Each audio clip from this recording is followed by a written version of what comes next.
In 15 years in Hollywood, no one in Hollywood has a memory of going to a sold-out Kevin Hart show, there being a line for him ever getting a standing ovation at any comedy club. Now, we all know that Katt Williams has been exposing all the dirty laundry of Hollywood, and one of the celebs that Katt has had something to spill about is Kevin Hart. This came after Kevin blasted Katt a few years ago for allowing his addiction to ruin his career by blaming everybody but himself for his failures. Well, it looks like Katt is finally ready to clap back from those allegations because he just did an explosive tell-all interview with Shanon Sharpe where he accused Kevin of selling his soul and integrity for fame and claimed Kevin was even made to do the humiliation ritual by cosplaying as a gay man. Now, this ain't the first time Katt has dragged Kevin for being power hungry and selling his soul to get to where he is today. But this time, oh, he didn't hold nothing back and flat out exposed all the sick and twisted things that Kevin has done over the years to get fame and power. Oh, but now Kevin is sick and tired of Katt coming after him all the time, and he's clapping back in the most savage way possible, planning to sue him for defamation.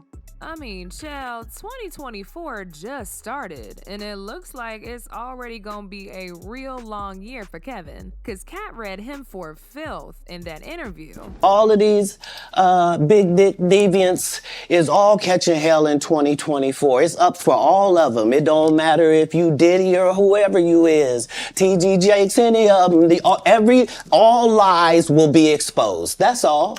And anyone who takes that the wrong way, know why they take it the wrong way. Now, in case you somehow missed out on all the drama these past couple of days, Katt Williams pretty much set the whole internet on fire during a 3-hour-long interview with Shanon Sharpe. When this interview was initially announced, a lot of people thought Katt was just gonna be his usual goofy self and probably spend the whole time cracking jokes. But baby, did he do the complete opposite. He exposed the entire industry's dirty laundry, and it got a lot of people scrambling to respond to him. However, what really got folks' attention was when Katt called Kevin out for being power hungry. And baby, this had people gagged because this ain't the first time Katt has shamed Kevin for selling his soul for fame. In fact, he first called him out a couple years ago when he blasted Kevin for pretending to be gay in an SNL skit. See, back in the early 2000s, there was a lot of talk about black men being forced to wear dresses and wigs as a part of some rite of passage to make it in Hollywood. Dave Chappelle fueled these rumors during an interview with Oprah Winfrey in 2006, where he spilled the tea about the time the producers of a movie he was doing with Martin Lawrence tried to get him to wear a dress against his will. I mean, I'm a conspiracy theorist to a degree. Like, when I connect dots that maybe shouldn't be connected, I don't know. But certain dots, like when I see that they put every black man in the movies in a dress at some point in their career, I'll be connecting them down like, wow, all these brothers gotta wear a dress.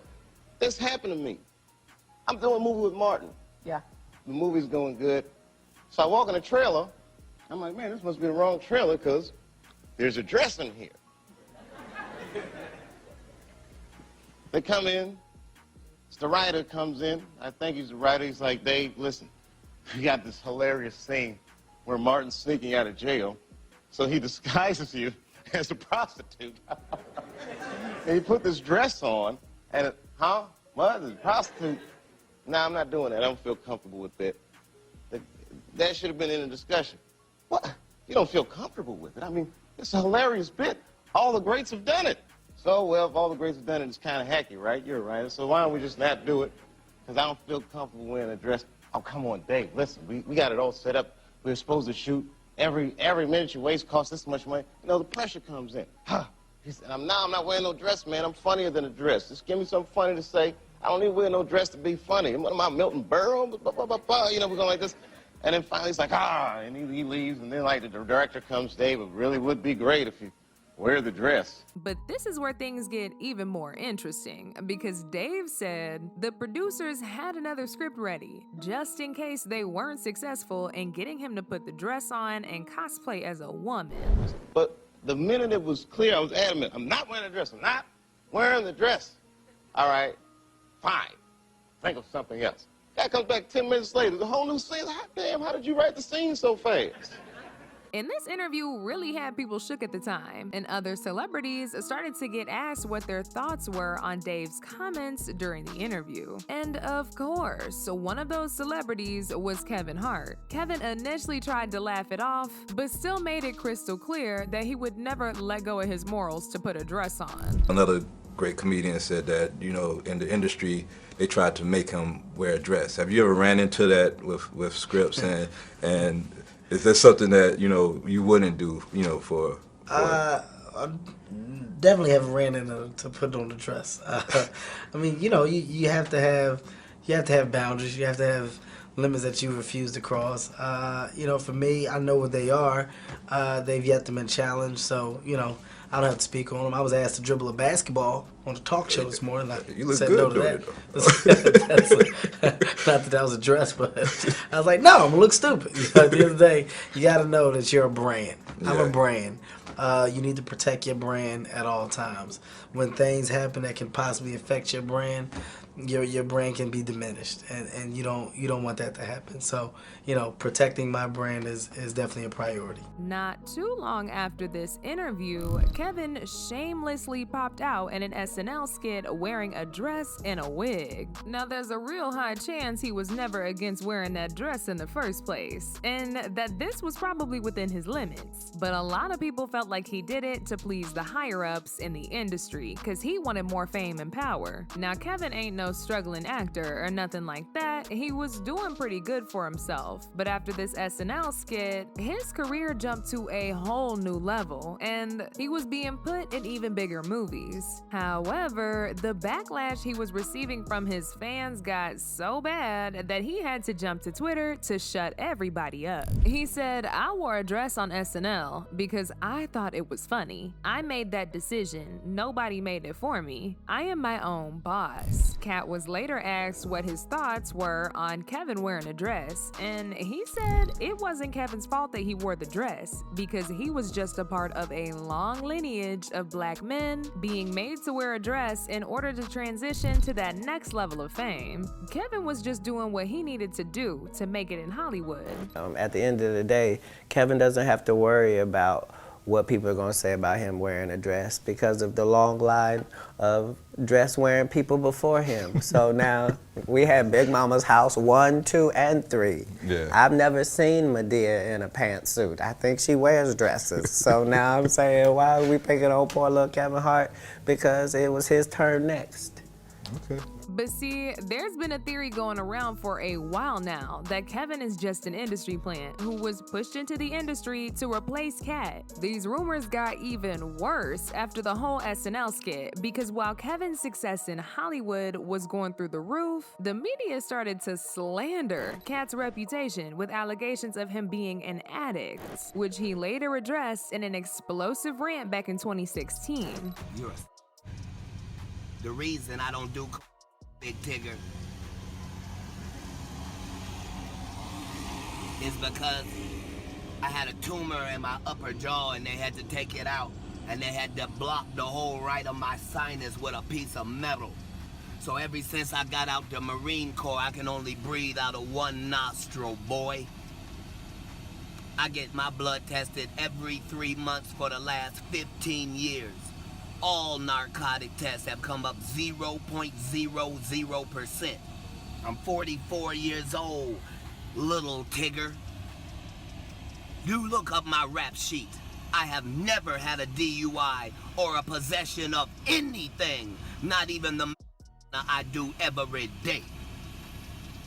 See, when you real, you can tell the truth about anything or anybody. After this, Katt took a break from social media and returned in 2018 with even more things to say, and accused Tiffany Haddish for also being a power-hungry slave in an industry plant. 46 female black comedians that I know personally that I put on tour who have a hard time getting a chicken sandwich from Chick-fil-A after they headlined 7 shows at a club for $2,500 a week. But people like real, and that's why they like her. Is that what they like? They love realness. Oh, because everybody's real then. So don't trip. No. Is they so ghetto? When did that become marketable? Knock it off. They like her because she want to sleep with a white man. That's why the only thing she said was, I want to give it to Brad Pitt. Now, even though Katt didn't mention Kevin in that interview, Kevin was triggered, and he decided to go in on Katt when he and Tiffany appeared as guests on The Breakfast Club. He called Katt a failure and said the reason that Katt ain't where he needs to be in his career is because he chose to be a crackhead instead of focusing on his career. My frustration with Katt Williams comes from, you keep pointing at Hollywood. Hollywood this, the white man, this, and this. When do you take responsibility for your actions? You had the shot. Katt was in that position at one point. You were the guy. Yeah. You were set up to be the star. You didn't show up to work. You promo shoots. You off your promo trips that they had set up for you. You became a risk to the studios, which is why the studios stopped with you. Why was he a risk? He chose. Oh, okay. Take responsibility for what you chose and say, you know what? I got to fix me, and I'm going to come back and I'm going to stand up for comedy. So when you say Tiffany Haddish doesn't deserve or isn't really a comedian and these other women have worked hard, which they have. Shouts out to Melanie Camacho. Shouts out to Lunel. Shouts out to Leslie Jones, who are all underneath the umbrella of Katt Williams. Katt Williams, have you ever used your platform to fucking bring the people that were under you up? You haven't. So because you haven't, don't shit on those that now are. I've used my platform and I've brought my guys and girls up. The brand of Kevin Hart is a brand that's expanded so fucking far, whether you like me or not. My presence in comedy will forever be felt because I'm a fucking boss. I sit on the top of it, and the opportunities I'm giving are the ones that I'm creating. So take responsibility for what you did. You. Nobody else did. You don't hear Chris Rock, Dave Chappelle, the Kings of Comedy, Seinfeld. You don't hear George Lopez, Eddie Griffin. You don't hear who else can I go down the road of other comedians? Steve Martin, Martin Short. You don't hear the guys that got on top and that made it by doing what they love complain about the people that are coming under them. The reason why is because they're happy with themselves. Don't blame everybody else for your shit. Don't shit on my sister Light because you're not happy with your shit. This shit earned, it's not given. But Katt did not let the crackhead allegations slide, and he hopped on IG to call Kevin out for making up lies about him. Why he wasn't there and off making 85 million. I was over here not making 85 million. But it's all good. I don't mind $1 million a month and keeping my soul. And as long as Richard Pryor was there to be the king of comedy and a crackhead, they gonna continue to say maybe I am. But again, I urge you, if there's a drug you can do that'll get you Katt Williams level, you should OD on it tonight. After this whole back and forth, Katt went MIA on social media until a few days ago when Katt exposed Kevin for selling his soul for power and fame. According to Katt, Kevin cut a deal with some elites in the industry to help him launch his career in Hollywood. So made it clear that unlike Kevin, he's never accepted any checks from the higher-ups in the industry to keep quiet about certain issues. Katt then recalled the time where he was blackballed because he refused to do a scene of him being SA'd in the movie Friday After Next. Apparently, the producers thought the scene would be funny, but Katt did not see how somebody getting SA'd could possibly be funny, so he refused to do it. After they wrapped up filming the movie, Katt was blacklisted, and every movie he was supposed to be starring in was given to Kevin, because Kevin was willing to do whatever they asked him to do, without anything being changed. Kevin didn't directly respond to the allegations that Katt made against him, but he made Katt very aware that he wanted all the smoke by seemingly sending him a very strong warning. He trolled Katt's interview during his commentary on the New York Knicks versus Philadelphia game, when he made a few sarcastic and corny jokes about Katt buying the Knicks and dropping them off at the game. Another fun fact about the New York Knicks, I don't know if you guys know this, but Katt Williams bought the Knicks. He definitely bought it. He bought the Knicks, and it's rumored that he took the Knicks back, returned them with a receipt. Yeah, you could do that. You didn't know. Katt dropped them off. Oh, wow. Katt just dropped John Morant. He gave him a ride. In a spaceship. Okay. You're in a spaceship. Copy that. Spaceship that he parallel parked. Known fact, Katt Williams has a NBA basketball court in his living room. He's the first to ever really. Oh yeah. He's the first to embrace a true hardwood floor. Yeah. He bought it in his home. And several social media outlets are reporting that Kevin is planning to sue Katt because this has dragged on for so long, with Katt coming after him constantly all these years. Now, as usual, folks had a lot to say about this mess, like this person who said, "I've actually always believed that Kevin Hart was a Katt Williams replacement. I think it was right around when Katt had some sort of issues, when he was up and coming, and Hart came out of nowhere." Another person said, "It's absolutely true. I remember Kevin Hart having a small role in Scary Movie 3, then all of a sudden being huge," which I never understood because I used to try to watch his content and it just wasn't funny. I used to wonder what was wrong with the people going to his shows. But now I want to know your thoughts. Do y'all really think Kevin sold his soul in his quest for power and fame in Hollywood? Y'all been knew what to do. Let me know your thoughts in the comment section down below. And don't forget to click here to watch this other very messy video.